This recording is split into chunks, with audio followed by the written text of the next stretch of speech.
நாமம் கேட்டாள் மூர்த்தி அவனிருக்கும் வண்ணம் கேட்டாள். நமக்கெல்லாம் என்ன பேரு அப்படின்னு கேட்டா ஜீவராசிகளுக்கு பேரு. ஜீவாத்மா அப்படின்னு சொல்லுவார். சைவ சித்தாந்தத்துல பசுக்கள் அப்படின்னு சொல்லுவார். பசுக்கள் அப்படின்னா என்ன அர்த்தம்னா உயிர்கள். உயிர் ஓரறிவு உடையது முதலாக 6 அறிவு படைத்த மனிதன், அதுக்கும் மேல 7வது அறிவும் உடைய தேவர்கள், இப்படியாக இந்த ஜீவ கூட்டங்கள் இருக்கு. இவர்கள் எல்லாமே ஜீவான்மாக்கள். தன்னுடைய உயர்ந்த தபத்தினால மனிதர்களாக இருந்து வையத்துள் வாழ்வாங்கு வாழ்வார் என்னவாவார்? வள்ளுவர் சொல்றாரு, வையத்துள் வாழ்வாங்கு வாழ்வார் வானுரை தெய்வத்துள் வைக்கப்படும். அப்படி தேவர்கள் நிலையை வையகத்துல தர்மத்தோடு வாழ்ந்து நிறைய புண்ணிய காரியங்களை எல்லாம் பண்ணி தபங்களை எல்லாம் பண்ணி அதனால மேலான பதவிகளை அடைந்தவர்கள் தான் தேவர்கள். அவர்கள் தான் இந்திரனாகவும் சந்திரனாகவும் சூரியனாகவும் மற்ற தேவர்களாகவும் இருக்கிறார்கள். இவாளுக்கெல்லாம் மேல ஒருத்தர் இருக்கார், அவர் தான் பரமாத்மா. நாமெல்லாம் ஜீவாத்மா. ஜீவர்களுடைய எண்ணிக்கையை சொல்லும் பொழுது ஆகமங்கள் 84,100,000 என்று சொல்கிறது.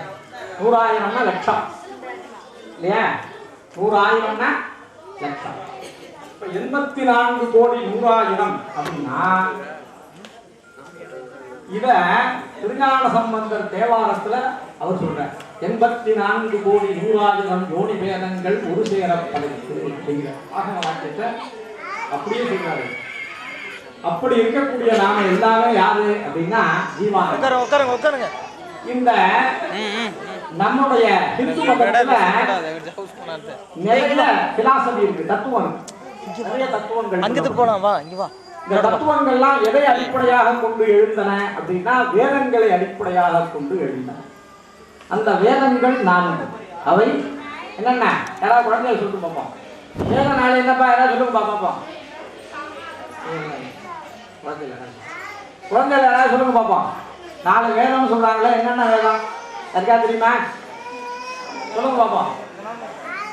பாடத்துல படிச்சிருப்பாங்க. வேதம் 4.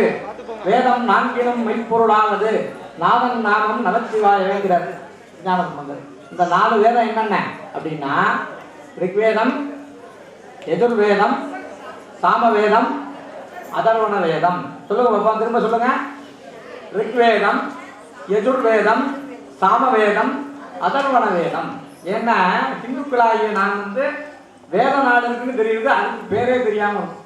அதனாலதான் மற்றவெல்லாம் என்ன பண்றாங்க, இதை விட சிறப்பு எங்கள்கிட்ட இருக்கு, நாங்க உங்களுக்கு எல்லாத்தையும் சரி பண்றோம், நீங்க எங்கள்கிட்ட வந்துருமோங்கிறா. புரியுதா இல்லையா?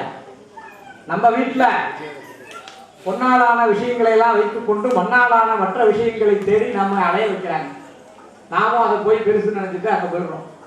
அதுக்கு என்ன காரணம்னா நம்ம வீட்டில் இருக்கக்கூடிய பொன்னாலான விஷயங்களை நமக்கு தெரியல. நம்ம பெரியவாங்கெல்லாம் மறைவா வச்சுட்டா எல்லாம் நம்ம குழந்தைகள் தெரிஞ்சுப்பா காலம் வரும்பொழுதுன்னு. அதனால அது வெளிப்படாததுனால நமக்கு அதோட பெருமை தெரியாம அந்த பிரமாதமா லைட்டு போட்டு வச்சிருக்கக்கூடிய மண்ணாலான விஷயங்களை எல்லாம் போய் பார்த்து இதெல்லாம் தான் பிரமாதம், நம்ம வருஷத்துல இதெல்லாம் இல்லைன்னு நினைச்சுட்டு நாம கஷ்டப்பட்டுருக்கோம். அதை நிறைய பேர் உபயோகப்படுத்திட்டு அவளோட வியாபாரத்தை நடத்துறா, சமய வியாபாரத்தை. அப்படியாக இந்த லோகத்தில் நடந்துருக்கு. இதுல இந்த வேதத்தை அடிப்படையாக கொண்ட ஏகப்பட்ட பிலாசபி தத்துவங்களை சுருக்கமா சொன்னோம்னு சொன்னா ஆதிசங்கரர் அருளிய துவைத சித்தாந்தம் அப்படின்னு, மத்வாச்சாரியர் எழுதிய துவைத்தம், ராமானுஜர் சொன்னது. இந்த ராமானுஜருடைய 1000 ஆண்டு ஜெயந்தி இருந்தது. நம்ம பிரதமர் கூட ஆந்திர மாநிலத்தில் அதுக்கு பெரிய கோயிலை கட்டி எல்லாம் பண்ணியிருக்கேன். இந்த ராமானுஜர் சொன்னது விசிஷ்டாத்வைதம்னு பேர். இவைகளை தவிர பாரம்பரியமா அந்த வேத காலத்திலேயே இருந்து வந்த ஒரு நூல் ரொம்ப மறைவாக ரகசியமாக பாரத தேசத்துக்கும் இருந்தது. காஷ்மீரிலிருந்து கன்னியாகுமரி வரைக்கும் அகண்ட பாரத தேசம் முழுவதும் இருந்தது. அந்த நூலுக்கு பேரு ஆகமம். வேதத்தை அறிஞர்கள் சொல்லும் பொழுது நிகமம் என்று சொல்லுவார்கள். அது ஆகமம், நிகமாக சார ரகசியம் அப்படின்னு சொல்லுவார் சுவாமிகள். அந்த நிகம ஆகமம் அப்படின்னு சொல்லக்கூடிய ரெண்டு விஷயங்கள்ல ரெண்டு சித்தாந்தங்கள் மெயினா இந்த வேதாந்தத்தினுடைய சித்தாந்தங்கள் தான் அத்வைதம், துவைதம், விசிஷ்டாத்வைதம் எல்லாம். ஆகமத்தினுடைய சித்தாந்தத்துக்கு சித்தாந்தம்னே பேர், சித்தாந்தம் அப்படின்னு பேர். திருமூலர் சொல்லும் பொழுது வேதமோடு ஆகமம் மெய்யாம் இறைவன் நூல். எப்படி இறைவன் அருளிய நூல் இது சொல்லியிருக்கிறவர் யாரு? தமிழ் புலவர் சொல்ற. தமிழ்ல பண்ணணும், இங்கிலீஷ்ல பண்ணணும், தெலுங்குல பண்ணணும்னு சொல்லல. வேதமோடு ஆகமம் மெய்யாம் இறைவன் நூல். 1ஆவது நூற்றாண்டுல கிட்டத்தட்ட திருவள்ளுவருடைய காலத்துல இருந்து வாழ்ந்தவர். 3000 ஆண்டுகள் வாழ்ந்து ஆண்டுக்கு ஒரு பாடல் என்று பாடி 3000 திருமந்திரங்களை பாடியவர் திருமந்திர தேவன், திருமூல தேவ நாயனார் அப்படின்னு பேரு. 63 நாயன்மார்ல அவரையும் நம்ம கும்பிடுறோம். அவர் இருந்த இடம் எது தெரியுமா? மூலநூறு நம்ம திருவாவூர் பக்கத்துல இருக்கு. அவர் ஞானம் அடைந்த இடம் திருவாவூர்துறை. நான் சொன்னேனே, நம்ம வீட்டில் இருக்கிற பொன்பாத்திரம் நமக்கு தெரியாதுன்னு, பக்கத்தில் இருக்கிற புண்ணிய கஷேத்திரங்கள் இதெல்லாம் நமக்கு தெரியாது. பக்கத்தில் சிறிதர் ஐயாவால் போய் பார்த்தது இல்லை. நாம எங்கேயோ இருக்கக்கூடிய காசி, ராமேஸ்வரம், இல்லைன்னா வெளிநாட்டில் எங்கேயாவது 10 கேஃபில் ஒரு முருகன் கோயில் இருந்தான் மலேசியாவில், அங்கே போய் பார்த்துட்டு வருவோம்னு நம்ம கிளம்பிட்டு இருக்கோம் இல்லையா? பார்க்கறத தவறுன்னு சொல்லலை. இதனுடைய பெருமையை உணர்ந்து கொண்ட பிறகு இங்கு வழிபாடு செய்துவிட்டு அங்கே போய் வழிபாடு பண்ணணும். வாசலடியில் இருக்கக்கூடிய கோவிலை விளக்கு போடாம திருப்பதிக்கு போனோம்னா அம்மா அப்பாவுக்கு சாதம் போடாத 1000 பேருக்கு அன்னதானம் பண்ணது மாதிரி. அதனால இப்படி நம்முடைய வேத ஆகமங்கள் நமக்கு இறைவனால் அருளி செய்யப்பட்டன. வேதமோடு ஆகமம் மெய்யான் இறைவன் நூல் போதும் பொதுவும் சிறப்பென்று உள்ளுக. நாதன் உரைவை, நாதன் யாரு? கடவுள். கடவுள் சொன்னது இதெல்லாம். நாதன் உரை இவை நாடில் அதை போய் நாம் அணுகினோம்னா, அதுகிட்ட போனோம்னா, அதை நாடினோம் என்றால் நாடில் 2 அந்தம், அதுக்கு 2 முடிவுகள் இருக்கு. அந்த 2 முடிவும் வேற வேறன்னு எல்லாரும் சொல்லிக்கிறாங்க, பேசிக்கிறாங்க. ஆனா அப்படி கிடையாது. நாடில் 2 அந்தம், வேதம் இதன்பர். 2 வேற வேறன்னு சொல்லுவாங்க, ஆனா அப்படி கிடையாதுப்பான்னு அவர் சொல்றார். வேதம் இதன்பர் பெரியோருக்கு அபேதமே. உண்மையான ஞானிகளுக்கு, பெரியவர்களுக்கு அபேதம்னா வேதம் இல்லாதது, 2 ஒண்ணுதான். வேதாந்தமும் சித்தாந்தமும் ஒண்ணுதான் அப்படின்னு திருமூலர் அருளி செய்கிறார். அப்படிப்பட்ட அந்த வேத ஆகமங்கள் நமக்கு அருளிய வண்ணம் தான் நாம பண்ணிட்டு இருக்கிற பூஜைகள், கோவில் நித்தியப்படி பூஜைகள், திருவிழாக்கள், உபாபிஷேகங்கள், எல்லா பூஜைகளும் வீட்டில் உள்ள விஷயங்கள் எல்லாம் பண்ணிட்டு இருக்கோம்.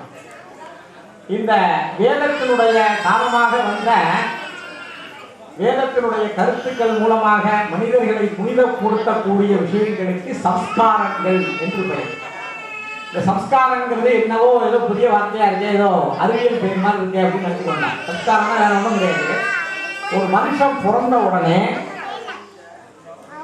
தொப்புள் கொடி அறுக்கிறதுலேருந்து ஆரம்பிச்சு அந்த குழந்தைக்கு 16வது நாள் அல்லது 11வது நாள் புண்ணியாகவாதனம் செய்து அதன் பிறகு முடியெடுத்தல், காது குத்துதல், இந்த மாதிரியான சடங்கெல்லாம் செய்யணும் இல்லையா?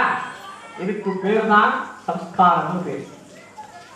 இந்த சம்ஸ்காரங்கள்லாம் செய்யலைன்னா என்ன அப்படின்னு கேட்டா, சாஸ்திரம் என்ன சொல்லுதுன்னா, சம்ஸ்காரங்கள் செய்யாத அனைத்து ஜனங்களும் சம்ஸ்காரத்தை ஒருத்தர் செஞ்சுக்கலைன்னா அவங்க எல்லாம் யாருன்னு கேட்டா அவர்கள் எல்லாம் மிருகங்கள், விலங்குகள் சொல்லுது. ஏன்னா விலங்குகள் இதெல்லாம் செஞ்சுக்க போறதில்லை. அப்போ மனிதனுக்கும் விலங்குக்கும் என்ன வித்தியாசம் அப்படின்னு கேட்டா, இதெல்லாம் செஞ்சுட்டா அவன் மனுஷன், இதெல்லாம் செஞ்சுக்கலைன்னா அவனும் பிறந்தான், உலகத்தில் வாழ்ந்தான், சந்ததிகளை உண்டாக்கினான், இறந்து விட்டான், எந்த பிரயோஜனமும் இல்லை. நாம் என்ன பண்றோம்?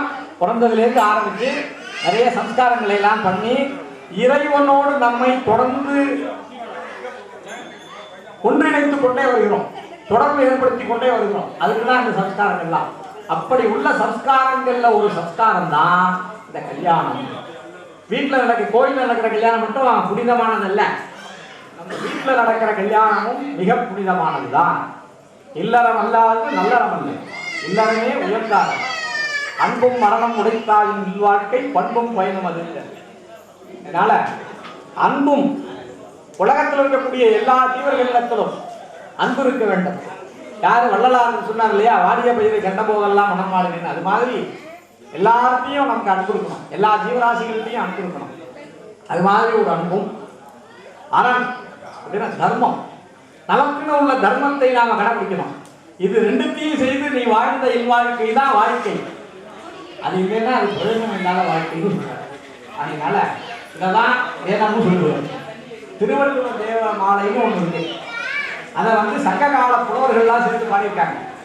அதில் என்ன சொல்றாங்கன்னா, வடமொழியில் வேதம் எழுதிய நான்முகன் பிரம்மா இருக்கார் இல்லையா, அவருக்கு 4 முகம், ரிக்கேஜ சாம அதர்வனமாக அந்த 4 திசையை நோக்கிய வண்ணம் இருக்கும். அவர் தமிழ் மேல் போன்ற பற்றினால திருவள்ளுவராக அவதாரம் பண்ணி திருக்குறளை செய்தார் அப்படின்னு சங்ககால புலவர்கள்லாம் பாடுறாங்க. அப்படி வேதத்தினுடைய முழுமையான கருத்துக்களை அப்படியே தமிழ் படுத்தியதுதான் திருக்குறள். வேதத்தினுடைய பயன் 4, அதுக்கு புருஷார்த்தம் என்று பெயர். அதை தமிழ்ல சொன்னோம்னா அறம், பொருள், இன்பம், வீடுன்னு பேரு. சமஸ்கிருதத்தில் சொன்னோம்னா அறம்னா தர்மம், பொருள்னா என்ன அர்த்தம், அர்த்தம்னா பணம் காசு நாம் உபயோகிக்கின்ற பொருள்கள், தர்ம அர்த்தம், காமியம் அப்படின்னா இன்பம், அப்புறம் மோட்சம்னா வீடு. தர்மார்த்த காமிய மோட்சாதி சதுர்வித பலபுருஷார்த்த சித்தியர்த்தம் சொல்றா. எங்க போய் சங்கல்பம்னான்னு சொல்றா. தர்மார்த்த காமிய மோட்ச அப்படின்னா அறம்பொருள் இன்பம் வீடு ஆகிய 4 வகை பேர்களும் கிடைப்பதற்காக இதை செய்கிறேன் அப்படின்னு நாம் சொல்றோம். அந்த 4 தான் அவர் வச்சிருக்கார். அறத்துப்பால், பொருட்பால், இன்பத்துப்பால். இது 3ஐயும் ஒழுங்காக கடைபிடிச்சேன்னா வீடு பேரு தானா கிடைக்கும் அப்படிங்கிற திருவள்ளுவர். அப்படி உள்ள வகையில இந்த வேத சம்ஸ்காரங்களை எல்லாம் மனிதர்களுக்காக விதிக்கப்பட்டு அப்படி பண்ணிட்டாதான் அவன் மனிதர்கள். அப்படி பண்ணாதவர்கள் எல்லாம் பிறந்து மற்ற விலங்குகள் போல் வாழ்ந்து விலங்காகவே இருந்தவர்களாக. அதனாலதான் நம்ம பெரியவங்க எல்லாம் குழந்தைங்க போய் மொட்டை அடிக்கணும், காது குத்தணும் சொல்றாங்களா. பேர் வைக்கிறது ஒரு சடங்கு. பேர் வைக்கிறதுல ஏதோ கூப்பிடுறதுக்காக வைக்கிறாங்கன்னு அர்த்தம். ஜாத கர்மான்னு பேர். இப்படி கருவுல குழந்தை தோன்றினதுலேருந்து சம்ஸ்காரம் ஆரம்பிச்சிருந்தது. கர்ப்பாதானம், வம்சவம், சீமந்தம் அப்படின்னு வயசுல இருக்கிற குழந்தைக்கு சம்ஸ்காரம் ஆரம்பிச்சு அது வெளியில வந்ததுக்கு அப்புறம் கருவறை முதல் கல்லறை வரை தன்னுடைய வாழ்க்கை முழுவதும் ஆன்மீகமயமானது. இறைவனோடு தன்னை ஒரு காலமும் தொடர்புபடுத்தி கொண்டே இருப்பது. அதுதான் ஹிந்து சமயத்தினுடைய வாழ்க்கை. அந்த வாழ்க்கையை அர்த்தம் கற்பிப்பதற்காக சுவாமி என்ன பண்றாருன்னா தானும் இதெல்லாம் பண்ணி காமிக்கிறார். கடவுள்ங்கிறவர் ஒருத்தர் தானே. இப்ப எல்லாம் சொல்றோம்ல, ஒன்றே குலம் ஒருவனே தேவன் சொல்றோம்ல. யார் சொல்லியிருக்காரு? திருமூலரே சொல்லியிருக்காரு. ஒன்றே குலமும் ஒருவனே தேவனம்னு சொல்றாரு. அவர் தான் முதல்ல. வேற யாரும் சொன்னதா வரல சொல்லிட்டு இருக்கா, போட்டுவா எழுதி போட்டு இருக்கா. சொன்னது அவர் தான் முதல்ல சொன்னார். வேணா திருமந்திரத்தை எடுத்து போய் பாருங்க. அப்படி அந்த இறைவன் அவர் என்ன செய்கிறார் அப்படின்னா, நமக்காக நாம ஒரு குழந்தை இருக்குன்னா அந்த குழந்தைக்கு புரியறதுக்காக என்ன பண்ணுவோம் அப்படின்னா, ஸ்கூல்ல டீச்சர்ஸ் எல்லாம் பாத்தீங்கன்னா பாவனையோட ஒரு பாடம் நடத்துறாங்க. பாத்தீங்களா, அவளே ஆடிட்டு பாடிட்டு சொல்லி கொடுக்குறாங்க. சீக்கிரமா அந்த குழந்தைக்கு வருது. இதை முதலா பண்ணது யாருன்னா சுவாமி தான் பண்ணார். அவர் என்ன பண்ணாருன்னா, அந்த ஒருவனாகிய தானே தன்னுடைய அருட்சக்தியை பெண் வடிவமாக மாற்றி தன்னுடைய பக்கத்தில் வச்சிருந்தார். அவங்க 2 பேரும் கல்யாணம் பண்ணிட்டாங்க. இறைவனுடைய திருவருட் சக்தி தான் அம்பிகை. மண்முயிர்கள் தன் நிலைமை தார தரும் சக்தி பின்னமிலான் எங்கள் பிரான் அப்படின்னு சொல்ற உமாபதி சிவாச்சாரியர். சிதம்பரத்தில் வாழ்ந்தவர். நான் சொன்ன நூல் சைவ சித்தாந்த சாஸ்திரம் 14 நாட்கள்ல ஒரு நூல் திருவருட் பயன் அப்படின்னு பேர். திருக்குறள் மாதிரி குரட்பாவாக அமைந்த பாடல்களை கொண்டது. அந்த இதுல மண் உயிர்கள், உலகத்தில் உள்ள உயிர்கள் எல்லாம் இறைத்தன்மை அடைவதற்காக பின்னமில்லாத பெருமான், தன்னில் பிரிவில்லாத பெருமான் தன்னிடமிருந்து சக்தியை தோற்றுவிக்கிறார் பெண் வடிவமாக. அப்படி பெண் வடிவமாக எதுக்காக தோற்றுவிக்கிறார் அப்படின்னா, உலகத்திற்கு ஆதாரம் பெண்கள் தான். அப்ப இந்து சமயத்தை பொறுத்தவரைக்கும் ஒரு கல்யாணத்துக்கு நாள் பார்க்கணும், ஒரு கிரகப்பிரவேசத்துக்கு நாள் பார்க்கணும்னா என்ன சொல்லுவோம்? பொண்ணுடைய நாளை தான் முதல்ல பார்ப்போம். பொண்ணுடைய நட்சத்திரத்துக்கு தான் பொருத்தம் பார்ப்போம். வீட்டுக்கு போய் கிரகப்பிரவேசத்துக்கு கேட்டோம்னா வீட்டு அம்மா நட்சத்திரம் என்ன அப்படின்னு கேட்போம். வீட்டுக்கு முதல்ல விளக்கேற்றணும் யாரு அப்படின்னா, நான் தான் வீடு கட்டியிருக்கேன் அப்படின்னு யாராவது ஒரு ஆம்பளை போய் விளக்கேற்ற முடியுமா? ஏற்ற முடியாது. அவங்க தான் யாராவது ஒருத்தர் ரேஷன் கார்டில் இல்லத்து அரசன் போட்டுக்கலாமா? குடும்ப தலைவன் வேணால் போட்டுக்கலாம். அவங்க தான் இல்லத்து அரசன். அவங்க வேலை செஞ்சுக்க வேண்டியதான். இதான் நம்முடைய சமுதாயத்தினுடைய நோக்கம். இப்படித்தான் நம்முடைய சமுதாயம் அமைந்தது. ஏதோ இவெல்லாம் நிறையா பெண்கள் கூட்டம் நிறையா இருக்கிறதுனால அவளை பெருமையை பேசுகிறான்னு கொண்டா இதுதான் உண்மை, சத்தியம். அதனால பெண் வடிவம்ங்கிறது எதற்காக பெருமை பெற்றதுன்னா, பெண்ணால் தான் தாய்மையை அடைய முடியும். தாய்மை அடைந்தால்தான் உலகம் ஏற்படும். எல்லா ஜீவராசிகளும் தாய்மை அடையும் பொழுது பெரிய பெருமை அடைகின்றன. அது மாதிரி மனிதனும் பெருமை அடைகிறான். அந்த தாய்மைங்கிற தன்மையை உலகத்திற்கு உணர்த்துவதற்காக இறைவன் பெண் வடிவம் கொண்டான். அந்த பெண்ணை தானே மணந்து கொண்டான். அவன் மூலமாக ஜீவராசிகளை எல்லாம் ரட்சித்தான். இதுதான் நம்முடைய சைவ சித்தாந்தம். அந்த வகையில் இந்த உலகில் தோன்றிய 84 கோடி 100,000 தோணி பேதங்களாகிய இந்த ஜீவராசிகள் எல்லாம் நிச்சயமாக ஒரு நாள் ஜீவாத்மாக்கள் எல்லாம் யாரை அடைய வேண்டும்? பரமாத்மாவை அடைய வேண்டும். இதுக்காக தான் நாம் பெருவி எடுத்திருப்போம். மணிவாசகர் சொல்கிறார், புல்லாகி கூடாய், புழுவாய் மரமாகி, பல் மிருகமாகி, பறவையாய் பாம்பாகி, கல்லாய் மனிதராய், பேயாய் கணங்களாய், வல் அசுரராகி முனிவராய் தேவராய், செல்லான்றைய தாவர செங்கமத்துள் எல்லா பிறப்பும் பிறந்து இழைத்தே. அப்படி பலவிதமான பிறவிகளை எல்லாம் எடுத்து ரொம்ப இழைச்சி கலைச்சு போயிட்டப்பா, இனிமே என்ன விட்டுறாத, நீ என்னை சேர்த்துக்கோ அப்படின்னு பார்த்துருக்கார். எல்லா பிறப்பும் பிறந்தளித்தேன் என்பெருமான் மெய்யே உன் பொன் அடிகள் கண்டு இன்று வீடுற்றேன். பொய்யன் உள்ளத்துள் ஓங்காரமாய் நின்ற மெய்யா விமலா விடைப்பாகா வேதங்கள் ஐயா என ஓங்கி ஆழ்ந்து அகன்ற நுண்ணியனே. எப்படி இருக்கார் இறைவன்? ஆழ்ந்தவராக இருக்கிறார், அகன்று இருக்கிறார். எல்லாராலும் எளிதாக அறிய முடியாத நுண்ணிய தன்மை உடையவனாக, கண்ணுக்கு புலப்படாதவனாக, உணர்வின் மூலமாகவே உணரத்தக்கவனாக இருக்கிறார். கருவிகளால கண்ணால பார்க்க முடியாது, வாயால சுருக்க முடியாது, காதால கேட்க முடியாது, மூக்கால நுகர முடியாது, உடம்பால் உணர முடியாது. மனதினால் மட்டுமே அவரை அறிய முடியும். பஞ்சபூதங்களால் அறிய முடியாது. அதனால நுண்ணிய வடிவத்தில் அவர் இருக்கிறார். அவரை எப்படி உணர்றது? நான் உணர்ந்தது இல்லையே. உணர்ந்தது இல்லைங்கிறதுனால கடவுள் இல்லைன்னு அர்த்தமாயிடுமா? இப்போ நம்ம வித்வான் பிரமாதமாக கலைவாமணி பிரமாதமாக ராகங்களை எல்லாம் வாசிக்கிறார். நான் கேட்டால் எல்லாம் ஒரே பிபின்னு தான் இருக்கு. இந்த அம்மா பக்கத்தில் உட்காந்து இது என்ன சிவரஞ்சனிங்கிறது, ஸ்ரீரஞ்சனிங்கிறது, காதம்பரி, கல்யாணின்னு ஏகப்பட்ட பேரை சொல்றது. என்னம்மா எனக்கு ஒன்றும் புரியல, எல்லாம் பிபி தான். அப்போ உடனே எனக்கு தெரியலன்னு அர்த்தமா, அந்த ராகம் இல்லைன்னு அர்த்தமா? ராகம் இருக்கு. அந்த ராகங்களை பிரிந்து அறிந்தக்கூடிய அறிவை நான் பெற்றுக்கொள்ளவில்லைன்னு. அது போலத்தான் இறைவனை உணரணும்ங்கிறதும். ராகம் தாளம் பாவம்லாம் இருக்கு, பாடலை கேட்குறோம். ஒன்றுமே இல்லாமல் ஒரு சாதாரண ஒரு சினிமா பாட்டை இந்த குழந்தை ரொம்ப இனிமையாக கேட்குறது. என்ன ராகம் அதுக்கு தெரியுமா? தெரியாது. ஆனால் அதுக்கு இனிமையாக மனத்துக்கு சந்தோஷம் தருவதாக அது இருக்கிறது. அதனால அது கேட்குறது. அது மாதிரி இந்த பக்தர்களெல்லாம் என்ன பண்ணாங்கன்னு கேட்டால் இறைவனை உணர்ந்தார்கள். உணர்ந்தவர்கள் நமக்கு உணர்த்தினார்கள். நாம உணர்ந்து கொள்ளலன்னு சொல்லலாமே தவிர இறைவன் இல்லைன்னு சொல்ல முடியுமா? நான் பார்க்கல, கண்ணால பார்க்கலப்பா, காதால கேட்கல, இது தெரியல எனக்கு, அதனால அது கிடையாது அப்படின்னு சொல்ல முடியுமா? ஆக நான் உணர்வதற்கான அறிவை வளர்த்து கொள்ள வேண்டும் அப்படிங்கிறது தான் உண்மை. அந்த வகையில் ஜீவான்மாக்களாகிய நாமெல்லாம் அந்த பரமான்மாவை அடைய வேண்டி பிரார்த்தனை பண்றதுக்கு எவ்வளவோ விஷயங்கள் இருக்கு. அதுல ஒரு விஷயம்தான் இந்த திருக்கல்யாண விஷயம். இந்த திருக்கல்யாணத்துல வந்து கலந்து கொண்டவர்கள் எல்லோரும் தீட்சை பெற்றவர்களாக ஆடியீர்கள். இன்னைக்கிலேருந்து உங்களுக்கு எல்லாமே தீட்சை கிடைச்சிருக்கு. நீங்கள்லாம் சிவபெருமானுடைய திருவடிகளை நினைப்பதற்கு வழிபடுவதற்குரிய யோக்கியதை உடையவர்களாக ஆடியீர்கள் அப்படின்னு நம்மளுடைய ஆகமங்கள் அருளி செய்கின்றன. கோவிலில் நடக்கிற திருவிழாக்கு சாம்பவி தீட்சை அப்படின்னு பேர். அதனாலதான் கோவிலில் காப்பு கட்டி விசேஷ உற்சவம் பண்ணா எல்லாரும் போய் சாமி கும்பிடணும், கொடியத்தை போய் பாருங்க, சுவாமி விஷபாரூடரா இருந்தா தரிசனம் பண்ணணும், வாசல்ல இருந்தா அர்ச்சனை பண்ணணும்னு சொல்றோம். இப்போ மற்ற மதத்துலலாம் சில சடங்குகள்லாம் வச்சிருக்காங்க. அந்த மதத்துக்குள்ள நாம அந்த மதத்து மனிதர்களாக நாம ஆகணும்னா அதுக்குன்னு சில சடங்கெல்லாம் இருக்கு. அந்த சடங்கை பண்ணிக்கிட்டீங்கன்னா ஞானஸ்நானம் மாதிரி பண்ணிக்கிட்டா நீங்க அந்த மதத்தை சேர்ந்தவராக அங்கீகரிக்கப்படுவீர்கள். ஆனா இந்துக்களுக்கு என்ன சம்ஸ்காரம் இருக்கு, என்ன சடங்கு இருக்கு அப்படின்னு இந்து அரசியல் அமைப்பு சட்டத்துல போய் பார்த்தோம்னா அதுல என்ன சொல்லியிருக்கு? மனப்பூர்வமாக யார் ஒருவர் நான் ஹிந்து அப்படின்னு சொல்றாரோ அவர் ஹிந்து அப்படின்னு சொல்றாரு. அதான் உண்மையா? நம்ம சாஸ்திரங்கள் அப்படித்தான் சொல்லுகிறதா அப்படின்னு கேட்டா சாஸ்திரங்கள் என்ன சொல்கிறது அப்படின்னா அந்த மாதிரி அவங்க பிரவேசிக்கக்கூடிய விஷயங்களுக்கு தீட்சை என்று பெயர்.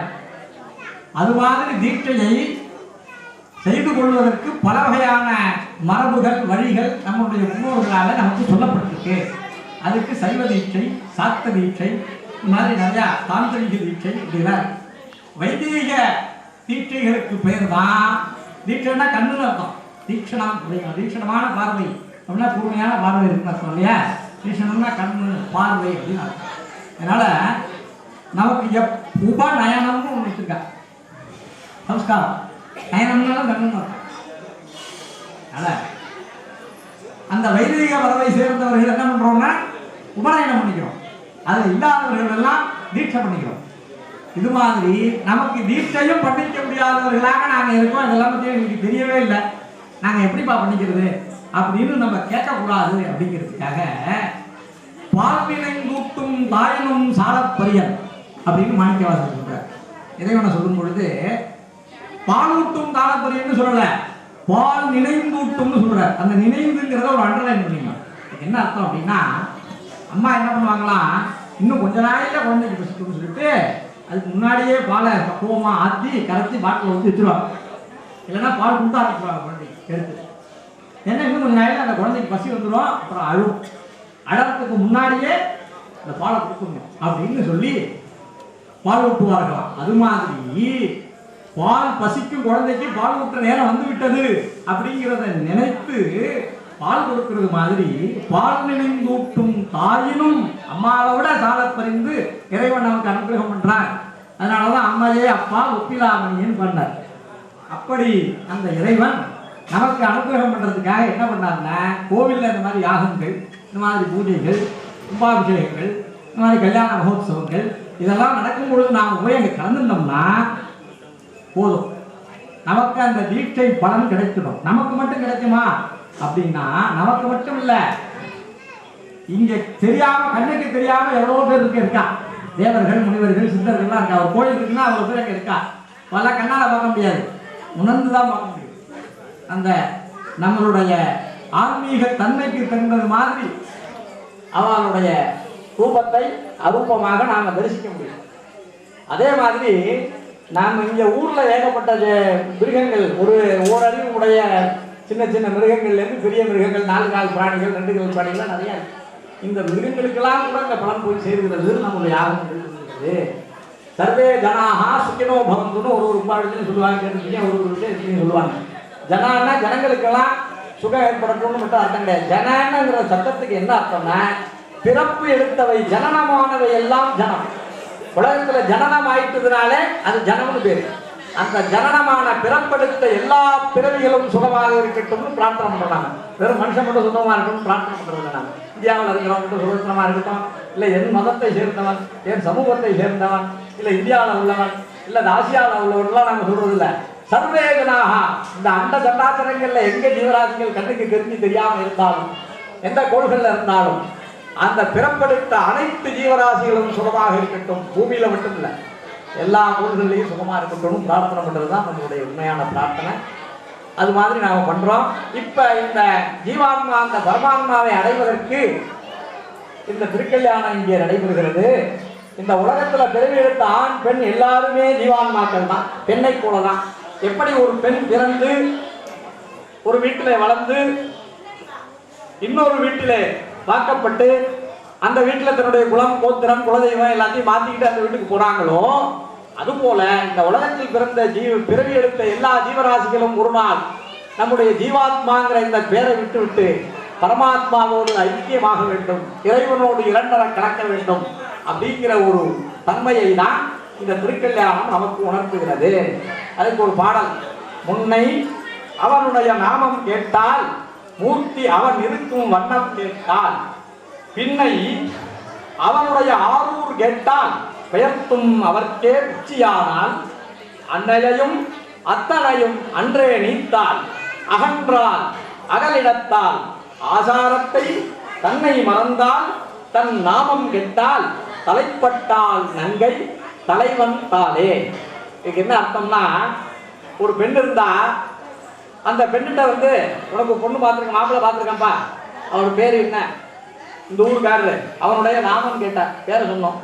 அப்புறம் அவன் இப்படிப்பட்டவன், இந்த மாதிரி உத்தியோகம் பார்க்குறான், இந்த மாதிரி சௌக்கியங்களோட இருக்கான், இப்படி அழகானவன், இன்ன வடிவை உடையவன், மூர்த்தி அவன் இருக்கும் வண்ணம் கேட்டான். பின்னை அவனுடைய எந்த ஊரை சேர்ந்தவன், இன்ன குலத்தை சேர்ந்தவன், இன்னுடைய சொந்தம் இப்படிலாம் சொல்றோம் இல்லையா, அவன் இருக்கும் ஆரூர் கேட்டான். பெயர்த்தும் அவனுக்கே பிச்சியானான். அதுக்கப்புறம் என்ன பண்றா, நிச்சயதார்த்தானே நமக்கு இவர் தான் கணவன் மனதால் ஏற்றுக்கொண்டு அவனோடு வாழ்வதற்கு தலைப்படுகிறான். அதுக்கப்புறம் கல்யாணம் ஆனதுக்கப்புறம் அன்னையும் அத்தனையும் அன்றே அடித்தாள். அம்மாவை அப்பாவையும் விட்டுட்டு கூட பிறந்தவங்க எல்லாம் விட்டுட்டு அவங்க வீட்டுக்கு போயிடுறான். அவங்க அம்மா அப்பா தன்னோட அம்மா அப்பா. நான் சொன்னேன் இல்லையா, ஏன் பெண்களுக்கு முதலிடம், ஏன் பெண்கள் நட்சத்திரத்துக்கே எல்லாத்தையும் பார்க்குறோம், ஏன் அவங்க விலகேற்றணும், எதுக்கு இல்லாத அரசின் அவளை கொடுத்துருப்பான். இதுக்காக அதனால அவன் வீட்டுக்கு போயிட்டா. ஆச்சாரத்தை தன்னுடைய குலம் தன்னுடைய வம்சத்தில் வந்த பெரியவர்கள்லாம் ரெண்டாவதாக வச்சுட்டு கணவனோடு பிறந்தவர்களை முதல்ல வைக்கிறான். தன்னோட குலதெய்வத்தை ரெண்டாவதாக வச்சுட்டு கணவனுடைய குலதெய்வத்தை தன்னுடைய குலதெய்வமாக ஏற்றுக்கொள்கிறார். தன்னுடைய அவங்க கோத்திரத்தை இவா கோத்திரமாக ஏற்றுக்கிறார். இப்படியாக தன்னுடைய பெயரையும் விட்டுட்டார். இன்னாருடைய பொண்ணு இன்ன பேரு, ஆகா இது படிச்சிருக்கா அது படிச்சிருக்கா எல்லாம் சொல்லுவாங்க. கல்யாணம் ஆயிடுச்சுன்னா அவர் ஒய்ஃப் மிஸ்ஸஸ் சங்கரன் அப்படின்ட்டுவா, மிஸ்ஸஸ் கைலாசநாதன் அப்படின்ட்டுவா இல்லையா. அதனால அப்படியாக அந்த நங்கை தலைப்பட்டால் தலைவந்தாலே அப்படின்னு இந்த பாடல் சொல்லப்படுகிறது. இது திருவாரூர்ல திருநாவுக்கரசு சுவாமிகளால் அருளப்பட்ட பாடல். இந்த பாடலுடைய பொருள் நமக்கு சாதாரணமாக கேட்டால் இல்வாழ்க்கையில ஒரு பெண் இன்னொரு வீட்டுக்கு போறது மாதிரி தெரியுது. ஆனா அரியவர் அந்த மாதிரி ஒரு பாட்டை பாடுவார. அவர் எதுக்கு பாடியிருக்காருன்னா, இந்த உலகத்துல பிறந்த எல்லா ஜீவராசிகளும் பெண்கள் தான் அப்படின்னு சொல்றோம். அவரை போய் சேர்த்து தன்னுடைய வாழ்க்கையை அவரோடு அமைத்துக் கொண்டோம்னா நாம இந்த உலகத்தில் இருக்கக்கூடிய துன்பங்கள்லாம் விடுபட்டு அவருடைய நித்தியமான இன்பமாகிய திருவடி நிலையிலே சுகமாக கடவுள் தன்மையோடு இருப்போம், நித்யானந்த பெருவாழ்வை பெறுவோம் அப்படிங்கிறதுக்காக கல்யாணம் நடக்கிறது. எல்லாரும் இந்த உலகத்துல உங்களுக்கு என்னென்ன விதமான வேண்டுதல் இருக்கும், உடம்புக்கு குணமாகணும் இல்லையா, இப்படி என்னென்ன பிரார்த்தனை யார் யாருக்கு இருக்கோ அவரவர்கள் மனதில் அவங்களுக்கு என்ன வேணும்னு தெரியும். அதெல்லாம் பிரார்த்தனை பண்ணிங்க. சுவாமி அனுகிரகத்தில் அடக்க போகிறது. இந்த திருமணத்தை போய் ஜாயிப்பாங்க. எல்லாரும் மனசால பிரார்த்தனை பண்ணி மனசால இங்கிருந்தே தொட்டு வணங்கி அம்பாளுடைய அனுகிரகத்தினால மங்களங்கள்லாம் ஏற்படணும்னு சொல்லி பிரார்த்தனை பண்ணிங்க. நான் மந்திரம் சொல்றேன், எல்லாரும் தொடர்ந்து சொல்லுங்க. சரியா? திருமணத்தை காமிப்பா.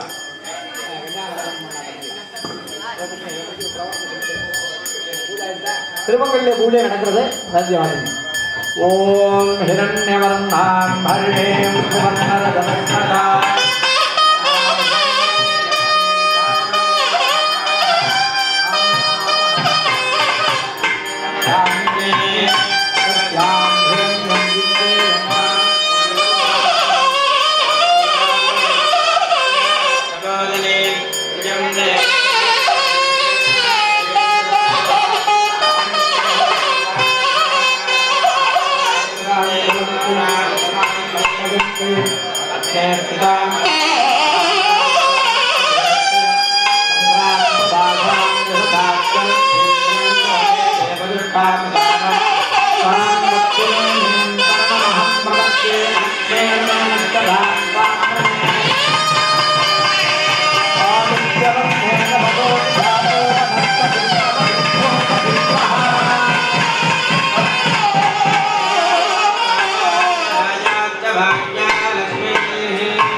உன் கையில் வில்லை உனக்கே அடைக்கலம் என்று பாடுவார் மாணிக்க வாசகர்.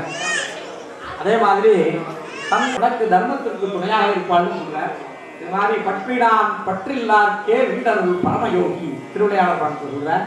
பற்றில்லாதவர்களுக்கு வீடு பெற்றை அருளக்கூடிய பரமேஸ்வரன் பார்வதியுடைய திருக்கரத்தை பற்றினான் அப்படின்னு சொல்றார். அது அழகா திருவள்ளுவர் கன்யாம் கடகசம்பன்னாம் கனகாபரணோத்கலாம் தாசயாமி சிரேர்ஜம் சர்வலோகசுகீ பவா.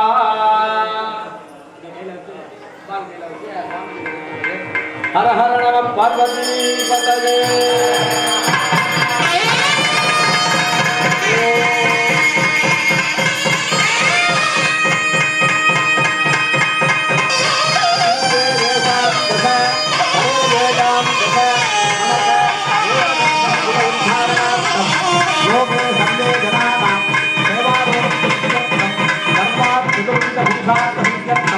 பரமே சம்பிரததே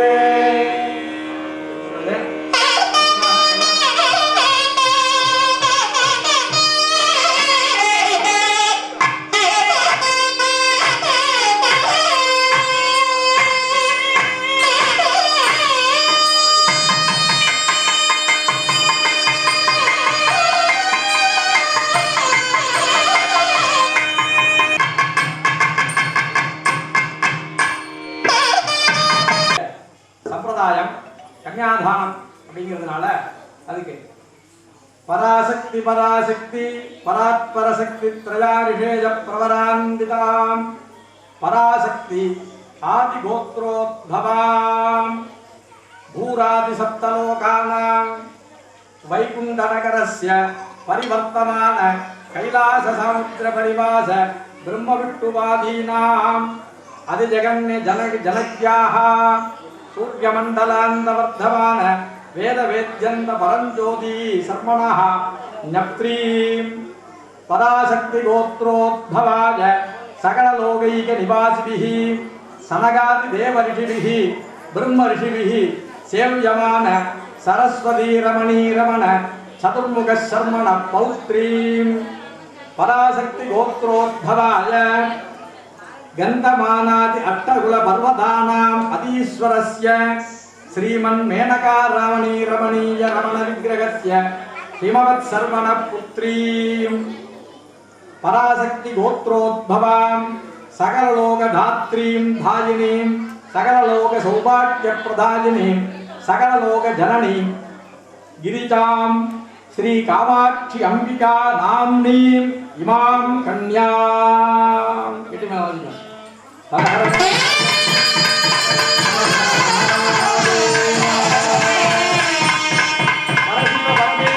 परंज्योति परात्पर परमात्मा पंचारिडेय प्रवरान्वितः परशिव गोत्रस्य मंत्र पदवर्ण भुवन तत्व कलात्म षडत्व मूर्तिः सकल भुवन सृष्टिस्थिति संहार तिरोभावानुग्रह पंचकृत्य संपन्नस्य सकल निष्कल स्वरूप शांत सर्वणे यत्रस्य परशिव गोत्रोद्भव सिद्धांत प्रसिद्धेश्वर तदोदिष्टितस्य अनिमादि अष्टैश्वर्य प्रदायक मनोन्मणि रमणीय रमणस्य श्री सदाशिव सर्वणे पौत्राय परशिव गोत्रोद्भवस्य सकल लोक सृष्टिस्थिति संहार तिरोभावानुग्रह योग जनकस्य हृत्सरोरग निवासस्य त्रिमूर्ति त्रिगुणात्म निर्गुण निर्गुण स्वरूपस्य गौर्यंबिका रमणीय रमण ईशान सर्वणे पुत्राय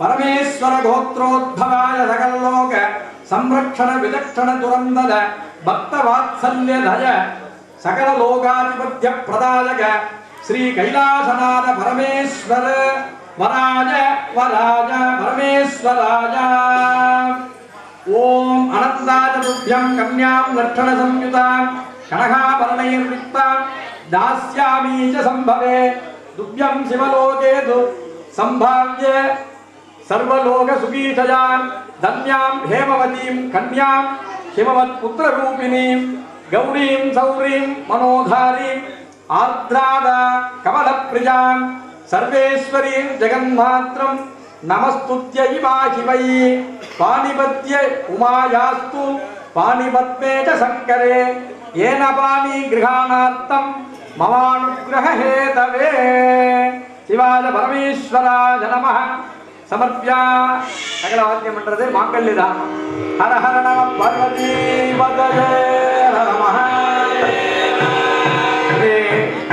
चित्सभेश नमः शिवकाम्यै जगदम्बिके அடுத்ததாக மாங்கல்ய சூத்திர தாரணம் பிரார்த்தனை பண்ணிட்டு கெட்டி மேல வாசிச்சா கொஞ்சம் பண்ணலாம் எல்லாரும் பிரார்த்தனை பண்ணீங்க நான் சொல்ற மந்திரத்தை இந்த மாங்கல்ய சூத்திரத்தை நினைச்சிட்டு உங்களுக்கு என்ன வேண்டுதல் இருக்கோ வேண்டிட்டு பிரார்த்தனை பண்ணீங்க அம்பாள் அனுகிரகம் பண்ணுவான் மங்களே मंगलाधारे मांगल्ये मंगलप्रदे मंगलार्थम मंगलेसी मांगल्यम देहि मे सदा सर्वमंगल मांगल्ये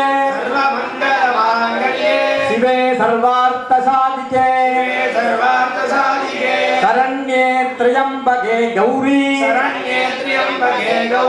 नारायणि नमोस्तुते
स्वजात वेदो भद्रं नरुतिम्बवा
नमः शिवाय च शिवधराय च परमेश्वर परमेश्वर्याभ्यो नमः पूर्णालिंगत्रय पुष्टिफलवर्गैः स्वाहां तमोने निर्वेदयामि निवेद्यां द्रवाजमुनिं समर्प्य हस्ते मंत्रपुष्पमादाय ओम योपां पुष्पं वेद पुष्पवान् प्रजावान् वधवान् भवति चन्द्रनावा अवां पुष्पं पुष्पवान् प्रजावान् वधवान् भवति यदेवं वेद योपामादतनं वेद आगतनवान् भवति कर्मणान प्रदधानेन त्यागैनेके अमृतत्वमानसुः परेणागन्निके दब्दुहाजां विद्धालते तद्यततो विदन्ति वेदान्त विज्ञानतमेत्तदास्तान्यासयोगात् यतयुक्तसत्त्वाः ते ब्रह्मलोके दुपरान्तकाले परावृतात् परिमुच्यन्ति सर्वे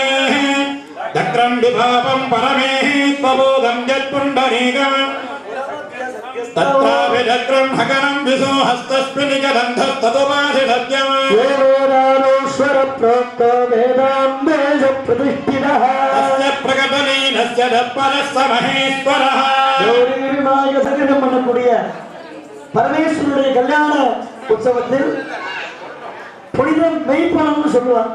மெய் அப்படின்னா உண்மை, பக்தி பூர்வமாக உணர்வுபூர்வமாக இறைவனுடைய பாதார விந்தங்களில் சமர்ப்பணம் செய்யக்கூடிய தட்சிணை. இல்லை என்னன்னா முதல் தடவையா தை மாதத்தில் இந்த தடவையிலேருந்து துவங்கி இருக்கிறது. ரொம்ப விசேஷம். சுவாமிக்கு ஒன்று கொடுத்தா ஒன்றுக்கு 1000 மடங்கு கொடுப்பார்னு சாஸ்திரம். இதனால பக்தி சிரத்தையோடு அதான் மொய்னு பேர். மெய்தான் கோரிக்கைகளையும் இறைவனுடைய பாதத்தில் மனமாற வைத்து எம்பெருமான நன்மை பெறுமாறு பிரார்த்திக்கிறோம். ஆலயத்திலிருந்து வருகிறார்கள்.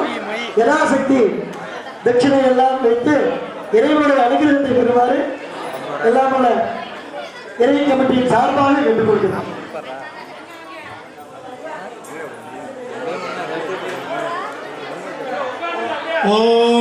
அமைதியா இருந்து கல்யாண சாப்பாடுன்னு பேரு अस्मिन् प्रातःकवने करिष्यमाणायकाः மதிவலம் சுரக்க மன்னன் கோன்முறை அரசு செய்க குறைவிலாது உயிர்கள் வாழ்க நான்மறை அறங்கள் ஓங்குக நல் தவம் வேள்வி மல்க மேன்மைகொள் சைவ நீதி விளங்குக.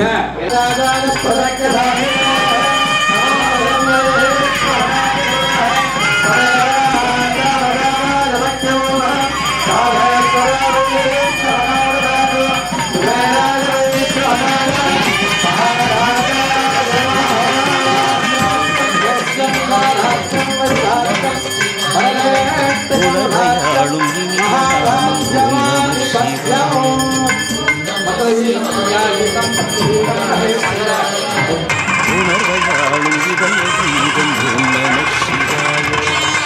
அனல்முகநாதனே தினமுனை போற்றிடும் அருள் நிறை மந்திரம் ஓம் நம சிவாய. ஹரசிவயோகமாய் திருமுறை காட்டிடும் அன்பெனும் தந்திரம் ஓம் நம சிவாய. சிவாய நம சிவாய எனும் நாமம் அது விடாத வினை தொடாதபடி காக்கும். சிவாய நம சிவாய எனும் நாமம் அது விடாத வினை தொடாதபடி காக்கும்.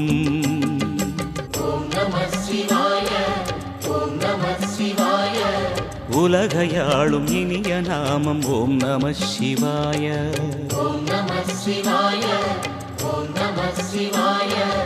உணர்வையாளும் இதய கீதம் ஓம் நம சிவாய.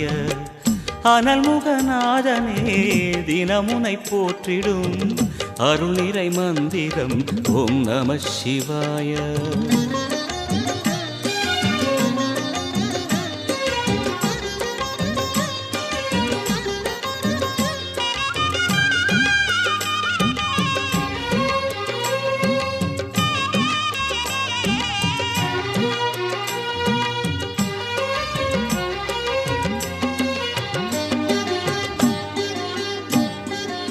ஐந்தெழுத்தில் அவதரிக்கும் ஓம் நம சிவாய. அதிசயத்தை மனம் நிறுத்தும் ஓம் நம சிவாய. ஐந்தெழுத்தில் அவதரிக்கும் ஓம் நம சிவாய. அதிசயத்தை மனம் நிறுத்தும் ஓம் நம சிவாய. அருணகிரீசனே சிவமலை வாசனே அமுதனாகுமே உன் திருநாமமே. அண்டமாளும் உந்தன் நாமம் சொல்லவே அஷ்ட சித்தி யோகம் வந்து சேருமே. ஓம் நமக சிவனே நமக ஓம் நமக ஹர ஓம் நமக.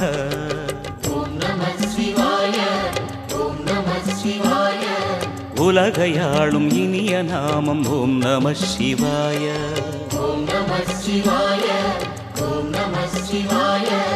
உணர்வையாளும் இதய கீதம் ஓம் நம சிவாய. அனல்முகநாதனே தினமுனை போற்றிடும் அருள் நிறை மந்திரம் ஓம் நம சிவாய. ஹரசிவயோகமாய் திருமுறை காட்டிடும் அன்பெனும் தந்திரம் ஓம் நம சிவாய.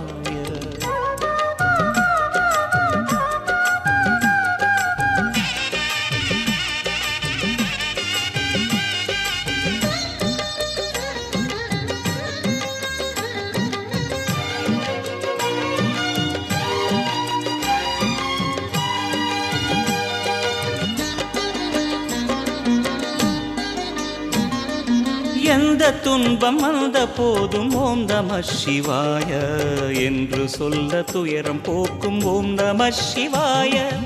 எந்த துன்பம் வந்த போதும் ஓம் நம சிவாய என்று சொல்ல துயரம் போக்கும் ஓம் நம சிவாய.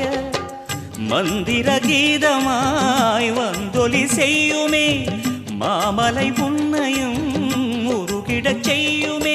பஞ்சபூதம் எந்த நாளும் பேசுமே உந்தன் நாமம் புனிதம் அள்ளி வீசுமே. ஓம் நமः சிவனே நமः ஓம் நமः ஹர ஓம் நமः